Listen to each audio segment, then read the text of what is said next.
আপনি যদি শেখ হাসিনায় রূপান্তরিত হন তাহলে আপনার পরিণতি শেখ হাসিনার মতোই হবে।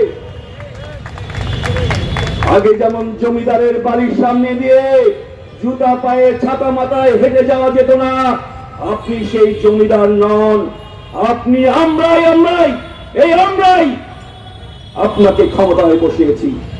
জনগণের বিরুদ্ধে অবস্থান গ্রহণ করবেন না। IMF ওয়ার্ল্ড ব্যাংক আপনাকে বাঁচাতে পারবে না। আপনি IMF ওয়ার্ল্ড ব্যাংকের নির্দেশ মেনে 100টা পণ্যের উপর ভ্যাট জারি করেছেন।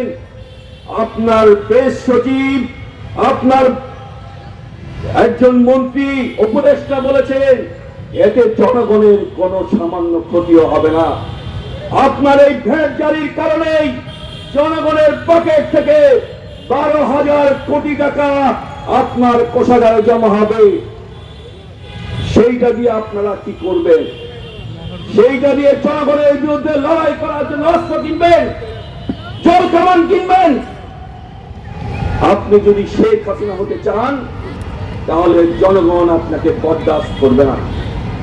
প্রিয় ভাই বোনেরা, আমরা রাজপথে ছিলাম। আমরা সেই সময় বলেছিলাম 90 সালে যে ভুল আমরা করেছিলাম, আমরা লড়াই করেছি, ক্ষমতায় গিয়েছে আরেকজন, যারা জনগণের আকাঙ্ক্ষা বাস্তবায়ন করতে পারে নাই। তাই হয়েছে আপনারা লড়াইয়ে ছিলেন না, লড়াইয়ে ছিলাম আমরা। আপনারা ক্ষমতায় এসেছেন কিন্তু জনগণের যে আকাঙ্ক্ষা সেই আকাঙ্ক্ষার ধারে কাছে আপনারা নাই। আপনারা আজকে ওয়ার্ল্ড ব্যাংকের আকাঙ্ক্ষা পূরণ করছেন, IMF এর আকাঙ্ক্ষা পূরণ করছেন। সামান্য কিস্তি পাওয়ার জন্য জনগণের উপর আজকে দ্রব্য মূল্যের বোঝা চাপিয়ে দিচ্ছেন।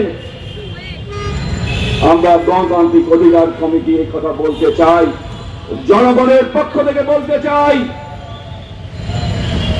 জনগণের আকাঙ্ক্ষা হচ্ছে একটা বৈষম্য বিরোধী বাংলাদেশ কায়েম করা।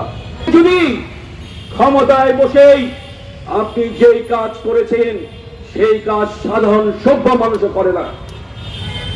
আপনি আপনার সংগঠন গ্রামীণ ব্যাংকের আয়কর রেয়াত নিয়েছেন, আপনি আপনার মামলা প্রত্যাহার করিয়ে নিয়েছেন। হাজার হাজার মামলা আমাদের ছাত্রদের বিরুদ্ধে, সাধারণ মানুষের বিরুদ্ধে আছে, তাদের মামলা প্রত্যাহার করেন নাই। কিন্তু নিজের সাজা পাওয়া যে 5টা মামলা আছে সেই মামলা আপনি প্রত্যাহার করে নিয়েছেন। আমরা আপনাকেও এখনো আমাদের সরকার মনে করি, কিন্তু যদি আপনি জনগণের আকাঙ্ক্ষার বাইরে যান, আমি শেষ কথা বলতে চাই, আপনার পরিণতি পতিত ফ্যাসিবাদের মতোই হবে।